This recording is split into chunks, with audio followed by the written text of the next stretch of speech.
Hi ಎಲ್ರಿಗೂ ನಮಸ್ಕಾರ. ವಿದ್ರಾಶ್ವತ್ಥಕ್ಕೆ ಬರ್ತಾ ಇದ್ದೀವಿ. ಎಂಟ್ರೆನ್ಸ್ ಇದು ಒಳಗೆ ಹೋಗೋಣ.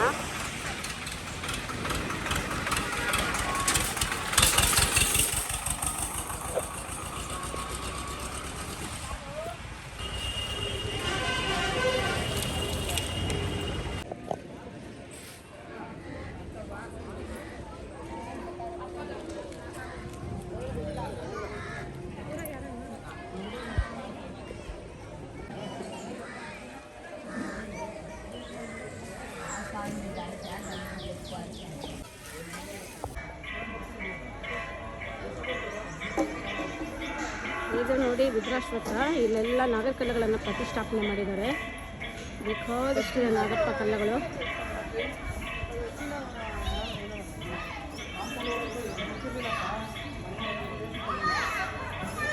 ಇದು ಅನ್ನದಾನಕ್ಕೆ ತೆಂಗಿನಕಾಯಿ ಚಿಪ್ಪು ಹಾಕುವ ಸ್ಥಳ ಅಂತ ಬರೆದಿದ್ದಾರೆ ನೋಡಿ.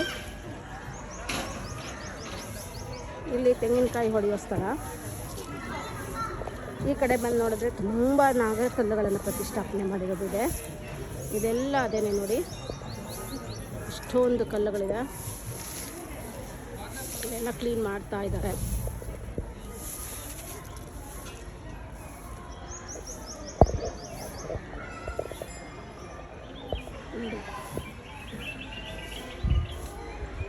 ಇಷ್ಟೊಂದಿದೆ, ಜಾಗನೇ ಇಲ್ಲ ಇಲ್ಲೆಲ್ಲೂ ಪ್ರತಿಷ್ಠಾಪನೆ ಮಾಡೋದಕ್ಕೆ. ಆ ಥರ ಇದೆ ಎಲ್ಲ. ನಾನು ಧ್ವಜಸ್ತಂಭ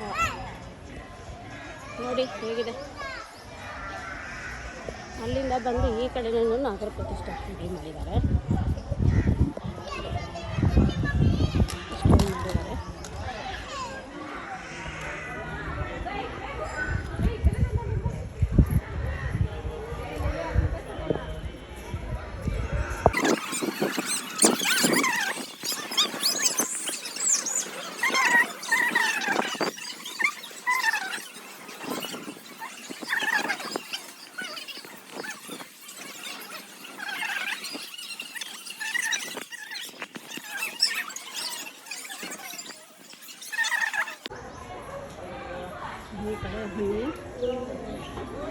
ಈ ಕಡೆನೂ ನಾಗರ ಪ್ರತಿಷ್ಠೆಗಳನ್ನು ಮಾಡಿಸಿದ್ದಾರೆ. ದೇವಸ್ಥಾನದ ಪಕ್ಕದಲ್ಲಿ ತುಂಬಾ ಪ್ರತಿಷ್ಠಾಪನೆ ಮಾಡಿದ್ದಾರೆ.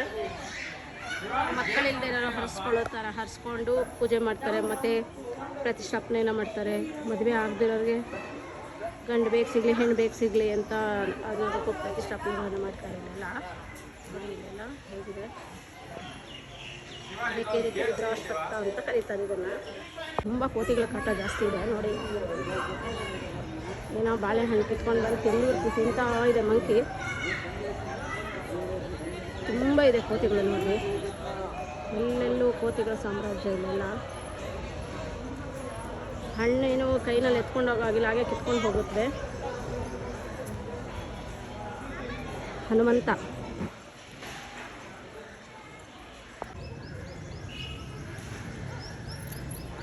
ಎಲ್ಲ ಗಂಟೆಗಳನ್ನು ಕೂಡ ಕಟ್ಟಿದ್ದಾರೆ. ಎಲ್ಲ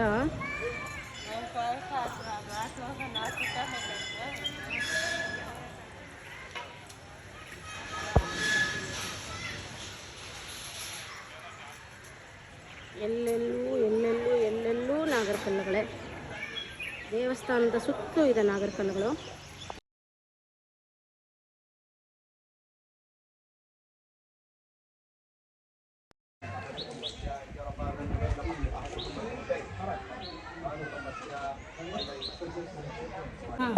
ವೃಕ್ಷ ಇದೆಯಲ್ಲ, ಅದು ಮೂಲ, ಅದು ಅರಳಿ ಮರ.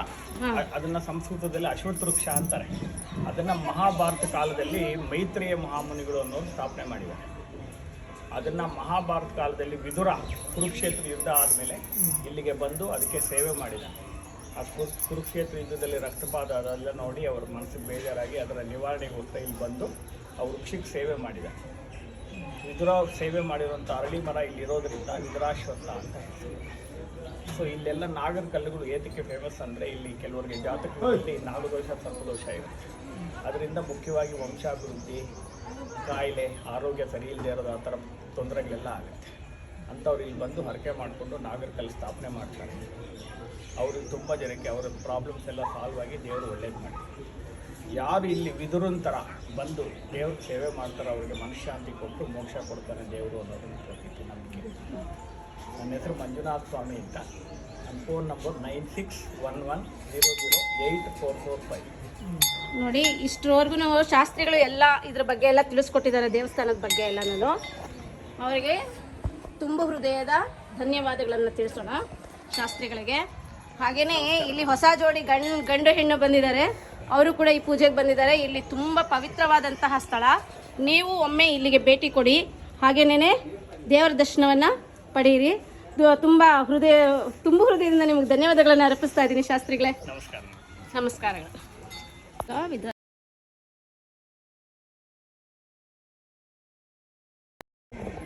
ಈಗ ವಿದ್ರಾಶ್ವತ್ಥಕ್ಕೆ ಬಂದು ಇಲ್ಲೆಲ್ಲ ನಿಮಗೆ ನಾಗರ ಪ್ರತಿಷ್ಠೆಗಳನ್ನೆಲ್ಲ ತೋರಿಸ್ತಾ ಇದ್ದೀವಿ. ಎಷ್ಟೊಂದು ನೀವು ಮಕ್ಕಳು ಇಲ್ಲದೆ ಇರೋರು, ಮಕ್ಕಳು ಬೇಕಾಗಿರೋರು ಎಲ್ಲ ಬಂದು ಇಲ್ಲಿ ನಾಗರ ಪ್ರತಿಷ್ಠೆಯನ್ನು ಮಾಡ್ತಾರೆ, ಕಲ್ಲನ್ನು ಇಟ್ಟು ಇಲ್ಲಿ ಪೂಜೆಯನ್ನು ಮಾಡ್ತಾರೆ. ಹಾಗೆಯೇ ನಿಮಗೆ ಮದುವೆಗಳಾಗಿಲ್ಲ ಅಂತಂದರೆ ಅದಕ್ಕೂ ಕೂಡ ಬಂದು ಇಲ್ಲಿ ಪೂಜೆಯನ್ನು ಮಾಡ್ತಾರೆ ನಾಗರ ಕಲ್ಲನ್ನು ಇಟ್ಟು. ಇದು ಗೌರಿಬಿದನೂರಿಗೆ ಎಷ್ಟು ಮೈಲಿ ಇರೋದು? ಇದು ಸುಮಾರು ಒಂದು 10 ಕಿಲೋಮೀಟ್ರ್ ಆಗುತ್ತಾ? ಒಂದು 10 ಕಿಲೋಮೀಟ್ರ್ ಆಗಬಹುದು. ಮತ್ತು ಬೆಂಗಳೂರಿಂದ ಬರಬಹುದು, ಬೇಗನೆ ಬರಬಹುದು. ಮತ್ತು ಬೇರೆ ರಾಜ್ಯಗಳಿಂದ, ಬೇರೆ ದೇಶಗಳಿಂದ ಎಲ್ಲ ಕಡೆಗೂ ಬಂದು ದೇವರನ್ನು ಕಾಣಬಹುದು. ನೋಡಿ, ಎಲ್ಲ ವಿದ್ರಾಶ್ವತ್ಥ ಎಲ್ಲ ತೋರಿಸಿದ್ದೀನಿ ನಿಮಗೆಲ್ಲನೂ, ತೋರಿಸ್ತಾನೂ ಇದ್ದೀನಿ ಇನ್ನು. ಮತ್ತು ಅವರಿಗೆ ನೀವು ಅಕಸ್ಮಾತ್ ಏನಾದರೂ ಕಾಂಟ್ಯಾಕ್ಟ್ ಮಾಡಬೇಕು ಅಂತಂದರೆ ಈ ನಂಬರ್ಗೆ ನೀವು ಕಾಂಟ್ಯಾಕ್ಟ್ ಮಾಡಿ. ನೋಡಿ, ಈ ನಂಬರ್ ಇದೆ, ಕಾಂಟ್ಯಾಕ್ಟ್ ಮಾಡಿ. ಎಲ್ಲರಿಗೂ ಇವರಿಬ್ಬರನ್ನು ಕಾಂಟ್ಯಾಕ್ಟ್ ಮಾಡ್ಬೋದು.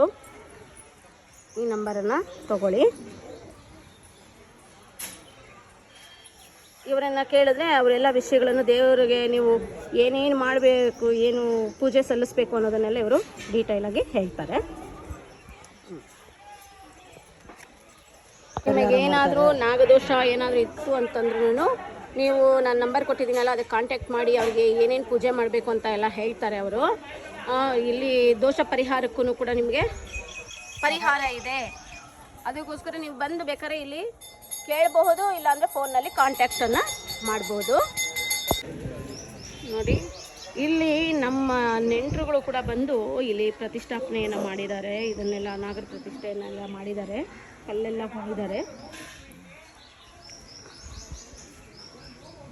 ಈ ವಿದ್ರಾಶ್ವತ್ಥದಲ್ಲಿ ಫುಲ್ಲು ನಾಗರದ್ದು ಪ್ರತಿಷ್ಠಾಪನೆ ಮಾಡಿರ್ತಾರೆ. ನೋಡಿ, ಇಷ್ಟೊಂದಿದೆ ಕಲ್ಲುಗಳು ಇಲ್ಲೆಲ್ಲ. ಅದೇನೇನೆ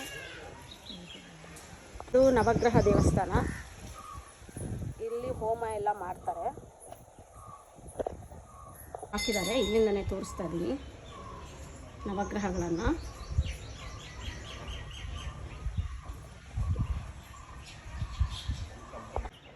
ನೀವು ದೇವಸ್ಥಾನಕ್ಕೆ ಬಂದ ತಕ್ಷಣವೇ ಕಾಣಿಸೋದು ಈ ನಾಗರ ಕಲ್ಲುಗಳು. ನೋಡಿ, ಎಷ್ಟೊಂದಿದೆ. ನೋಡಿ ನೋಡ್ತಿದ್ದೀರಲ್ವಾ? ನೋಡಿ ತುಂಬಾ ನಾಗರ ಕಲ್ಲುಗಳಿದೆ.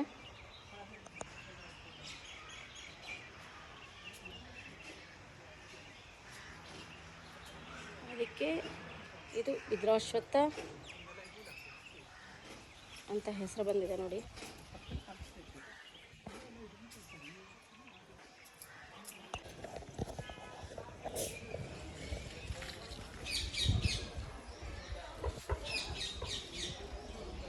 ಇದಿಷ್ಟು ದೇವಾಲಯ. ನೋಡಿ,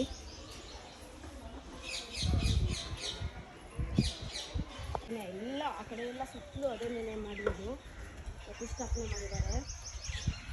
ನೋಡೋದಕ್ಕೆ 2 ಕಣ್ಣು ಸಾಕಾಗಲ್ಲ. ಬನ್ನಿ, ನೀವು ನೋಡಿ, ಸಂತೋಷ ಪಡಿ, ಪೂಜೆ ಮುಗಿಸ್ಕೊಳ್ಳಿ, ದೇವರ ಆಶೀರ್ವಾದ ಪಡ್ಕೊಳ್ಳಿ. ತುಂಬಾ ಚೆನ್ನಾಗಿದೆ. ನೋಡಿ ಎಷ್ಟು ಚೆನ್ನಾಗಿದೆ. ಇಲ್ಲೆಲ್ಲ ಗೌರಿಬಿದನೂರಿಗೆ ತುಂಬ ನಿಯರ್ ಆಗಿದೆ. ಬೆಂಗಳೂರಿಗೂ ಕೂಡ ತುಂಬ ಹತ್ತಿರವಾಗಿದೆ. ಬೇರೆ ಕಡೆಯಿಂದನೂ ಎಲ್ಲ ಬರಬಹುದು. ಬಸ್ಸುಗಳ ಅನುಕೂಲ ಬೇಕಾದಷ್ಟಿದೆ. ಟ್ರೈನು ಇದೆ, ಎಲ್ಲ ಇದೆ. ನೋಡಿ, ಫುಲ್ಲು ದೇವಸ್ಥಾನವನ್ನೇ ತೋರಿಸಿದ್ದೀವಿ ನಿಮಗೆ. ನೋಡಿ, ಎಷ್ಟೊಂದು ನಾಗರ ಕಲ್ಲುಗಳಿದೆ ಅಂತ ಖುಷಿಯಾಗುತ್ತೆ ನೋಡೋದಕ್ಕೆ. ಈ ದೇವಸ್ಥಾನಕ್ಕೆ ಬರೋದೇ ಒಂದು ದೊಡ್ಡ ಖುಷಿ. ನಾವಂತೂ ಅವಾಗವಾಗ ಭೇಟಿ ಕೊಡ್ತಾನೆ ಇರ್ತೀವಿ. ನೀವು ಒಮ್ಮೆ ಭೇಟಿ ಕೊಡಿ. ಎಲ್ಲಿ ಸುತ್ತು ತಿರುಗಿದ್ರು ನಾಗರಕಲ್ಲುಗಳೇ.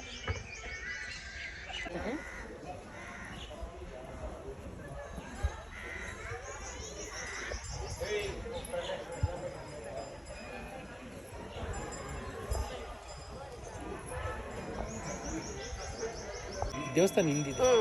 ಮರ ಇತ್ತು ಅವಾಗ, ಇವಾಗ ಬಿದ್ದೋಗ್ಬಿಟ್ಟಿದೆ. ಇಲ್ಲ ಜಾಸ್ತಿ ದಿವಸದಿಂದ ಇತ್ತು. ನಾನು ಕೂಡ ನೋಡಿದ್ದೆ. ಇಲ್ಲಿ ಬಂದು ಭಕ್ತಾದಿಗಳೇ ಮಾತಾಡ್ತಾ ಇದ್ದಾರೆ ನೋಡಿ. ಇತ್ತದು, ಆಮೇಲೆ ಕಾರಣಾಂತರವಾಗಿ ಅದು ವಯಸ್ಸಾದ್ಮೇಲೆ ಬನ್ರಿ ಇದಾಗಿದೆ. ಅಲ್ಲಿ ಏನಾಗುತ್ತೆ ಮರ ಒಂಚೂರು ಬಿಟ್ಟವರು ಆ ಕೊಂಬೆ ಮಾತ್ರ ಇದೆ, ಇವಾಗಲೂ ಇದೆ, ಬುಡ. ಬುಡ ಇದೆ ಅದು. ಭಕ್ತಾದಿಗಳು ಬಂದಿದ್ದಾರೆ, ಇಲ್ಲಿ ಮಾತಾಡ್ತಾರೆ, ಅವರು ತೆಲುಗಿನಲ್ಲಿ ಮಾತಾಡ್ತಾರೆ, ದಯವಿಟ್ಟು ಕೇಳಿ. ಹೇಳಿ. మా కొడుకు కోడలు ఇక్కడ సంతానం కావాలని మొక్కుకున్నారు, సంతానమైనారు. అది మళ్ళీ మేము వచ్చి మా చిన్నపిల్లలకు ఒక గుండు చేయించుకొని పోతున్నాము. అందుకు వచ్చినాం. ఎన్నిసారి వచ్చిండారు ఇక్కడికి? ఈ మూడోసారి. మూడనే సారినా మీకు ఇదే సంతానం అయ్యింది? వీళ్ళు మీ కోడలు? మా కొడుకు బయట ఉన్నారు, మనవాళ్ళు ఉన్నారు, ఇద్దరు బిడ్డలు అయినారు. మంచిది అయ్యింది. 10 సంవత్సరాలు కాకనుండా మళ్ళా వచ్చినాము, ఇక్కడ ముక్కున్నాము. ఇంకా దేవుళ్ళు ఎన్ని దేవతలు చూస్తాము. యా దేవుడు ఇచ్చినాడు, దేవుడు ఇచ్చినాడు, మాకు ఇచ్చిన నమ్మకం మీద మళ్ళీ వస్తున్నాము. వస్తా ఉన్నారు. వాళ్ళ కోడల్ని మాట్లాడతారా మీరు? మాట్లాడండి కదా, మీకే కదా. కదిరి దేవస్థానం, కదిరి నరసింహస్వామి. ಮಂಚಿದಂಡಿ. ರಂಗೋಲಿಗಳನ್ನೆಲ್ಲ ಮಾಡ್ತಿದ್ದಾರೆ, ರಂಗೋಲಿಗಳನ್ನೆಲ್ಲ ಮಾಡ್ತಾ ಇದ್ದಾರೆ. ಅಲ್ಲೆಲ್ಲ ರಂಗೋಲಿ ತೋರಿಸಿ ನೋಡಿ ಎಷ್ಟು ಚೆನ್ನಾಗಿದೆ. ಎಲ್ಲರೂ ಲೈಟ್ಸ್ ಎಲ್ಲ ಇಲ್ಲಿದೆ. ಇದು ರಂಗೋಲಿ ಹಾಕೋದಿದು. ಇದು ಒಂದು ಕವಡೆ 10 ರೂಪಾಯಿ ಅಂತ. ಇದು ನೋಡಿ, ನಾನು ಒಂದು 6 ಕವಡೆ ತೊಗೊಂಡಿದ್ದೀನಿ. 6 ಕವಡೆ ತೊಗೊಂಡಿದ್ದೀನಿ. 60 ರೂಪಾಯಿ ಕೊಟ್ಟು 6 ಕವಡೆ ತೊಗೊಂಡಿದ್ದೀನಿ.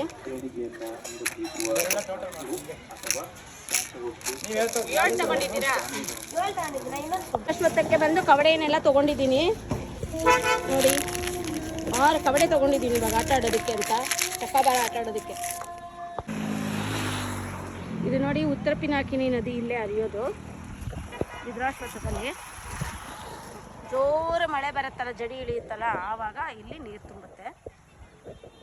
ಇದು ನಂದಿ ಬೆಟ್ಟ, ಮಂಚೇನಹಳ್ಳಿ, ಗೌರಿಬಿದನೂರು ಮಾರ್ಗವಾಗಿ ಬರುತ್ತೆ ನೀರೆಲ್ಲ ಹತ್ಕೊಂಡು. ಆ ಕಡೆನೂ ಹೇಗಿದೆ, ಎಲ್ಲ ಒಣಗೋಗ್ಬಿಟ್ಟಿದೆ ಇವಾಗ.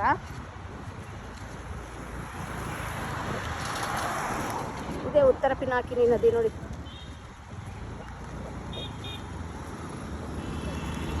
ಇಲ್ಲಿ ಮೊದಲು ಮರಳು ಚೆನ್ನಾಗಿ ಸಿಗ್ತಾ ಇತ್ತು, ತುಂಬಾ ಇತ್ತು ಮರಳು ಎಲ್ಲ.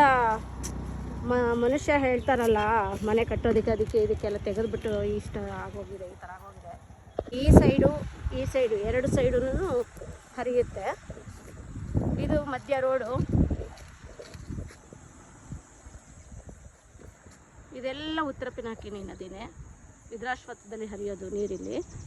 ಅದೇ ಹೇಳಿದ್ನಲ್ಲ, ನೀರು ತುಂಬ ಜೋರಾಗಿ ಗಟ್ಟಿ ಮಳೆ ಬರಬೇಕು, ಜಡಿ ಹಿಡಿಬೇಕು, ಆವಾಗ ಇಲ್ಲೆಲ್ಲ ತುಂಬುತ್ತೆ. ಬಂದ್ವಿ, ಸೀಬೆ ಹಣ್ಣು ನೋಡಿದ್ವಿ. ಸೀಬೆ ಹಣ್ಣು ತಗೊಳ್ಳಿ ಅಂತ ಅಮ್ಮ, ಅದಕ್ಕೆ ತಗೊಳ್ಳೋಣ ಅಂತ ಗಾಡಿ ಇಳಿದ್ವಿ. ಅಮ್ಮ ಏನೋ ಎಷ್ಟೋ ಹೇಳ್ತೀಯಾಳೆ ಪಾಪ. ಎಷ್ಟಮ್ಮ? 100 ರೂಪಾಯಿ. 100 ರೂಪಾಯಿಗೆ ಎಷ್ಟು? 8. 100 ರೂಪಾಯಿಗೆ 8 ಅಂತ ಹೇಳ್ತಿದ್ದಾರೆ. ಅದಕ್ಕೆ 10 ಕೊಡು ಅಂತ ಕೇಳ್ತಾ ಇದ್ದೀವಿ ನಾವು. ಪಾಪ ಅವ್ರಿಗೂ ಬೆಳೆ ಬೆಳೆದಿರ್ತಾರಲ್ಲ, ಹಾಗೆ ನಾವು ಅವ್ರ ಹತ್ರ ಏನು ಕೊಡ್ಸೋಕ್ಕಾಗಲ್ಲ. ಈಗ ಅದಕ್ಕೆ ತೊಗೊಳ್ತಾ ಇದ್ದೀವಿ ನೋಡಿ. ಸೀಬೆಹಣ್ಣು ಹಾಕ್ತಾ ಇದ್ದಾಳೆ ಅಮ್ಮ. ನಮ್ಮಿಂದ ಅವ್ರಿಗೂ ಒಂದು ವ್ಯಾಪಾರ, ಅವ್ರಿಗೆ ನಾವು ಹಣ್ಣು ತಿನ್ನೋದಕ್ಕಾಗುತ್ತೆ.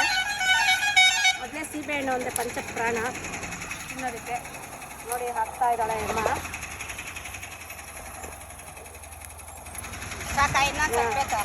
100 ರೂಪಾಯಿಗೆ ತೊಗೊಂಡ್ವಿ ಕಾಯಿನ. 200 ರೂಪಾಯಿ ತಗೊಂಡವ್ರೆ. 200 ರೂಪಾಯಿ ತಗೊಂಡ್ರೆ